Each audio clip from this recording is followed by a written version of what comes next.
नमस्कार। ये आकाशवाणी है। अभी आप मनोज कुमार शर्मा से समाचार सुनेंगे।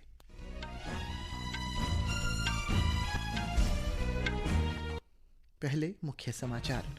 प्रधानमंत्री नरेंद्र मोदी आज दुबई में विश्व सरकार शिखर सम्मेलन को संबोधित कर अबू धाबी में पहले हिंदू मंदिर का उद्घाटन करेंगे। राज्यसभा चुनाव में सोनिया गांधी राजस्थान से, अश्विनी वैष्णव ओडिशा से और एल मुरुगन मध्य प्रदेश से होंगे प्रत्याशी। कृषि मंत्री अर्जुन मुंडा ने किसान संघों से आग्रह किया है कि वे आम लोगों को असुविधा न पहुंचाएं।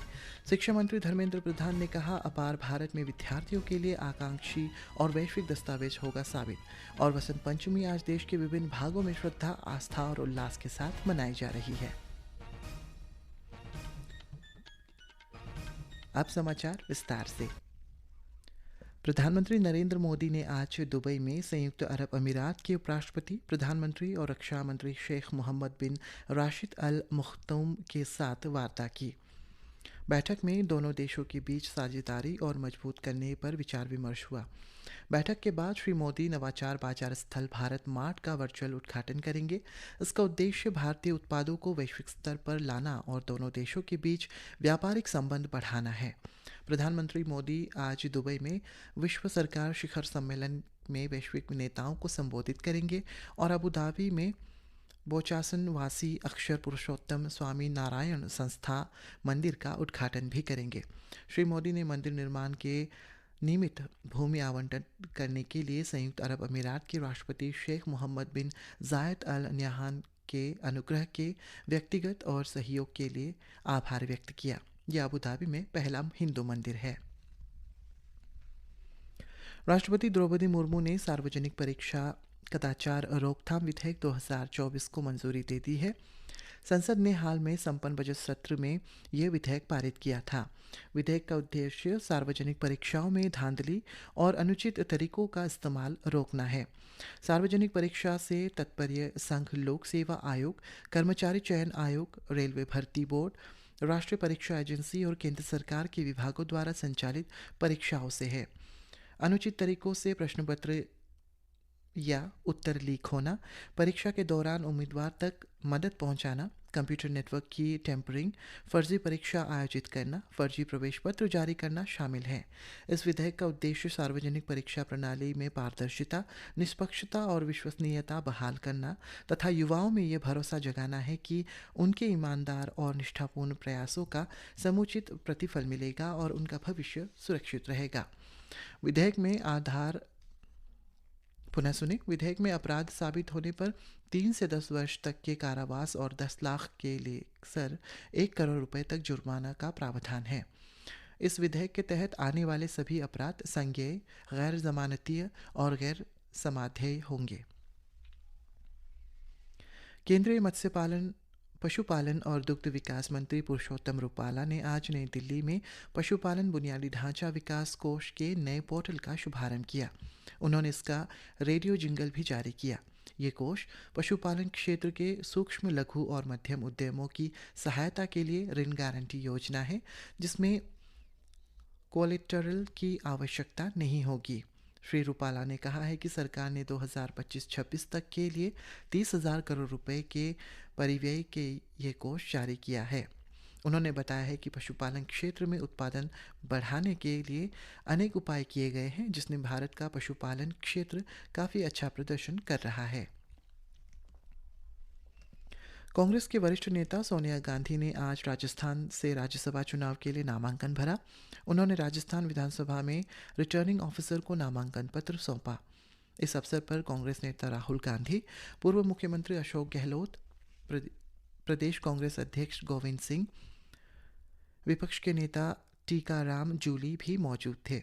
भारतीय जनता पार्टी ने राज्य में मदन राठौड़ और चुन्नीलाल गरासिया को उम्मीदवार घोषित किया है। वे कल नामांकन दाखिल करेंगे। भाजपा ने राज्यसभा चुनाव के लिए उम्मीदवारों की एक और सूची जारी की। केंद्रीय रेल और सूचना प्रौद्योगिकी मंत्री अश्विनी वैष्णव ओडिशा से, जबकि केंद्रीय सूचना और प्रसारण राज्य मंत्री एल मुरुगन मध्य प्रदेश से प्रत्याशी होंगे। 3 अन्य उम्मीदवार उमेश नाथ महाराज, माया नारोलिया और बंशीलाल गुर्जर को मध्य प्रदेश से उम्मीदवार बनाया गया है। कल नामांकन भरने की अंतिम दिन है। मतदान इस महीने की 27 तारीख को होगी। केंद्रीय कृषि मंत्री अर्जुन मुंडा ने कहा है कि सरकार किसानों के साथ बातचीत के लिए तैयार है। श्री मुंडा आज नई दिल्ली में संवाददाताओं से बातचीत कर रहे थे। उन्होंने किसान संघ से बातचीत का माहौल बनाने का अनुरोध किया। श्री कृषि मंत्री ने किसान संघ से आग्रह किया है कि आम लोगों के लिए कोई बाधा न खड़ी की जाए, क्योंकि इससे स्थिति और जटिल हो सकती है। शिक्षा मंत्री धर्मेंद्र प्रधान ने कहा है कि स्वचालित स्थायी अकादमिक खाता रजिस्ट्रार अपार भारत में विद्यार्थियों के लिए आकांक्षी और वैश्विक दस्तावेज साबित होगा। नई दिल्ली में अपार एक राष्ट्रीय एक विद्यार्थी पहचान पत्र पर राष्ट्रीय सम्मेलन का उद्घाटन करते हुए श्री प्रधान ने कहा है कि अब तक 25 करोड़ से अधिक अपार पहचान पत्र जारी किए जा चुके हैं। उन्होंने कहा है कि पहचान पत्र अकादमी, ऋण बैंक और डिजी लॉकर के आपस में जुड़ने से संचालन में आसानी आई है। शिक्षा मंत्री ने कहा है कि राष्ट्रीय शिक्षा नीति 2020 शिक्षा की गुणवत्ता से समझौता किए बिना प्रवासन और एकीकरण के प्रावधानों को समन्वित कर रही है। उन्होंने कौशल और ज्ञान के माध्यम से शिक्षा को और अधिक सशक्त बनाने का आग्रह किया। भारतीय प्रतिभूति और विनियमन बोर्ड सेबी ने अनुचित तरीके अपनाकर निवेशकों को धोखा देने वाली कंपनियों पर चिंता व्यक्त की है। बाजार नियामक बोर्ड ने सेबी से पंजीकृत होने का झूठा दावा करने वाली ऑनलाइन कंपनियों में बढ़ोतरी पाई है। उसने प्रेस विज्ञप्ति में कहा है कि ये कंपनियां अक्सर आम लोगों को कथित रूप से सेबी की जारी फर्जी प्रमाण पत्र दिखाकर और निवेश पर भारी रिटर्न का भरोसा दिलाकर धोखा देती है। सेबी के निवेशकों से ऐसी कंपनियों से सतर्क रहने और इसमें विवेक से काम लेने और कंपनी की रजिस्टर स्थिति जांच लेने को कहा गया है। सेबी ने कहा है कि निवेशकों के लिए यह जानना समझना अनिवार्य है कि ऊंचा रिटर्न देने का दावा करने वाले निवेश में आमतौर पर अधिक जोखिम और जालसाजी की आशंका होती है तथा सुरक्षित रिटर्न की कोई गारंटी नहीं होती। सेबी ने निवेशकों का सलाह दी है कि प्रतिभूति बाजार में निवेश करते समय सेबी की वेबसाइट www.sebi.gov.in पर कंपनी की पंजीकरण स्थिति जांच ले। वसंत पंचमी आज देश के विभिन्न भागों में श्रद्धा, आस्था और उल्लास के साथ मनाई जा रही है। माघ शुक्ल पंचमी के इस अवसर पर ज्ञान, विवेक और विद्या की देवी मां सरस्वती की पूजा आराधना की जाती है। राष्ट्रपति द्रौपदी मुर्मू ने देशवासियों को वसंत पंचमी की बधाई दी है। एक सोशल मीडिया पोस्ट में उन्होंने आशा व्यक्त की है कि श्रद्धा और समर्पण का ये उत्सव लोगों के जीवन में प्रसन्नता और समृद्धि लाएगा। उन्होंने मां सरस्वती से हर एक के जीवन में ज्ञान और विवेक के आलोक की प्रार्थना की। प्रधानमंत्री नरेंद्र मोदी ने भी लोगों को वसंत पंचमी और सरस्वती पूजा की शुभकामनाएं प्रेषित की है। देश के विभिन्न भागों में वसंत पंचमी पर धार्मिक आस्था के साथ साथ वसंत रंगों की धूम और हर्षोल्लास का माहौल है। उत्तर प्रदेश के प्रयागराज में हजारों श्रद्धालुओं ने आज सुबह गंगा, यमुना और सरस्वती नदियों के संगम में डुबकी लगाई और पूजा अर्चना की। पाकिस्तान पीपल्स पार्टी के अध्यक्ष बिलावल भुट्टो जरदारी प्रधानमंत्री पद की दौड़ से हट गए हैं। इस्लामाबाद में पाकिस्तानी पीपल्स पार्टी की केंद्रीय कार्यकारी समिति की बैठक के बाद संवाददाता सम्मेलन में श्री भुट्टो ने कहा है कि उनकी पार्टी सरकार में शामिल हुए बगैर पाकिस्तान मुस्लिम लीग नवाज का समर्थन करेगी। उन्होंने कहा है कि उनकी पार्टी ने सरकार गठन और राजनीतिक स्थिरता के लिए अन्य राजनीतिक दलों के साथ सीमित गठित करने का निर्णय लिया है। इस बीच पाकिस्तान मुस्लिम लीग नवाज के प्रवक्ता ने बताया है कि पार्टी नेता नवाज शरीफ ने प्रधानमंत्री पद के लिए अपने भाई शहबाज शरीफ के नाम का प्रस्ताव किया।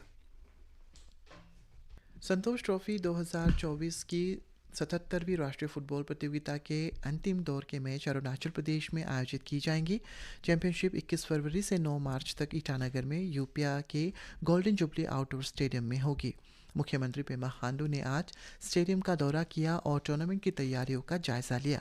उन्होंने एक सोशल मीडिया पोस्ट में अपने दौरे की जानकारी दी और अरुणाचल फुटबॉल टीम से मुलाकात की। श्री खांडू अरुणाचल प्रदेश फुटबॉल एसोसिएशन के अध्यक्ष भी हैं। उन्होंने एसोसिएशन के मानव सदस्यों के साथ बैठक की और इस भव्य फुटबॉल उत्सव के सुचारू संचालन के लिए स्थानीय प्रशासन, संबंधित विभागों और पुलिस अधिकारियों के साथ विचार विमर्श भी किया। इसी के साथ ये समाचार बुलेटिन समाप्त हुआ। नमस्कार।